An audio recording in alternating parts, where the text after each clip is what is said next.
ఉత్తరాంధ్ర ప్రజల చిరకాల స్వప్నం సాకారం కాబోతుంది. విజయనగరం జిల్లా భోగాపురంలో నిర్మితమైన అల్లూరి సీతారామరాజు అంతర్జాతీయ విమానాశ్రయం ఆగస్టు 1న జాతికి అంకితం కానుంది. ప్రధానమంత్రి నరేంద్ర మోదీ చేతుల మీదుగా ఈ ప్రతిష్టాత్మక గ్రీన్ఫీల్డ్ విమానాశ్రయం ప్రారంభం కానుంది. ఇది కేవలం విమానాలు వచ్చిపోయే ప్రాంగణం కాదు, ఉత్తరాంధ్ర అభివృద్ధికి కొత్త ముఖద్వారం. విశాఖ కేంద్రంగా పర్యాటకం, పరిశ్రమలు, వాణిజ్యం, ఎగుమతులు, పెట్టుబడులు, ఉపాధి రంగాలకు కొత్త అవకాశాలు తెరవనున్న భారీ ప్రాజెక్టు. పల్లె బస్సు కూడా సరిగా రాని ప్రాంతం నుంచి ఇప్పుడు ప్రపంచాన్ని చుట్టే ఎయిర్ బస్సులు ఎగరబోతున్నాయి.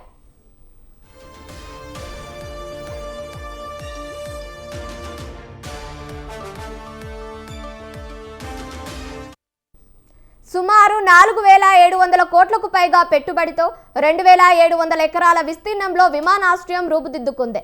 3800 మీటర్ల రన్వే, ఆధునిక terminal, air traffic control, cargo సదుపాయాలతో అంతర్జాతీయ ప్రమాణాలకు అనుగుణంగా నిర్మించారు. తొలి దశలో ఏటా సుమారు 60 లక్షల మంది ప్రయాణికులను నిర్వహించే సామర్థ్యం కల్పించారు. ఈ ప్రాజెక్టు వెనుక దశాబ్దకాల ప్రయాణం ఉంది. 2019లో అప్పటి ముఖ్యమంత్రి నారా చంద్రబాబు నాయుడు శంకుస్థాపన చేయగా పీపీపీ విధానంలో జిఎంఆర్తో ప్రాజెక్టు ముందుకు సాగింది. 2023లో అప్పటి సీఎం వైఎస్ జగన్మోహన్ రెడ్డి నిర్మాణ పనులకు శంకుస్థాపన చేశారు. భూసేకరణ, పరిహారం, పునరావాసం, న్యాయపరమైన చిక్కులు, నిర్మాణ సవాళ్లను దాటుకుని ఇప్పుడు విమానాశ్రయం ప్రారంభానికి సిద్ధమైంది. ఈ విమానాశ్రయం కోసం భూములిచ్చిన రైతులకు ప్రారంభోత్సవంలో ప్రత్యేక గౌరవం కల్పించనున్నారు.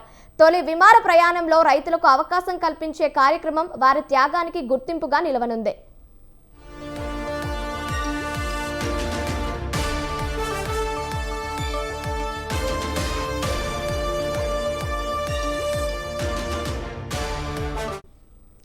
ప్రారంభోత్సవంలో ఉత్తరాంధ్ర గిరిజన సంస్కృతి ప్రత్యేక ఆకర్షణ కానుంది. సుమారు 13,000 మందితో తిన్సా నృత్య ప్రదర్శన నిర్వహించేందుకు ఏర్పాట్లు చేస్తున్నారు. ఒకవైపు ఆధునిక విమానయాన సాంకేతికత, మరోవైపు తరతరాల గిరిజన సంస్కృతి. ఈ రెండింటి సంగమంగా వేడుకలు నిలవనున్నాయి. విమానాశ్రయంలో అడుగుపెట్టిన ప్రయాణికుడికి ఉత్తరాంధ్ర ప్రత్యేకతలు ఒకే చెట్ట కనిపించేలా టెర్మినల్ను తీర్చిదిద్దారు. ఏటి కొప్పాట, లక్క బొమ్మలు, బొబ్బిలి వీణ, అరకు కాఫీ, గిరిజన జీవనశైలితో పాటు స్థానిక కళలు, సంస్కృతి, వారసత్వానికి ప్రాధాన్యం కల్పించారు.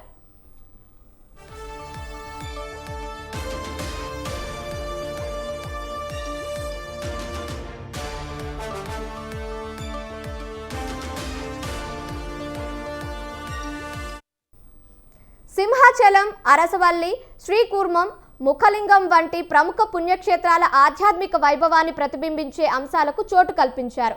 విశాఖ సముద్రపు అలలను తలపించే ప్రత్యేక ఫౌంటైన్ను మరో ఆకర్షణగా నిలవనుంది. భోగాపురం విమానాశ్రయం ప్రయాణికులకే కాదు, ఉత్తరాంధ్ర ఉత్పత్తులకు ప్రపంచ మార్కెట్ను చేరువ చేసే కేంద్రంగానూ మారనుంది. ఫార్మా, సీఫుడ్, వ్యవసాయ, ఉద్యాన, గిరిజన ఉత్పత్తుల ఎగుమతులకు ఎయిర్ కార్గో కొత్త అవకాశాలు కల్పించనుంది.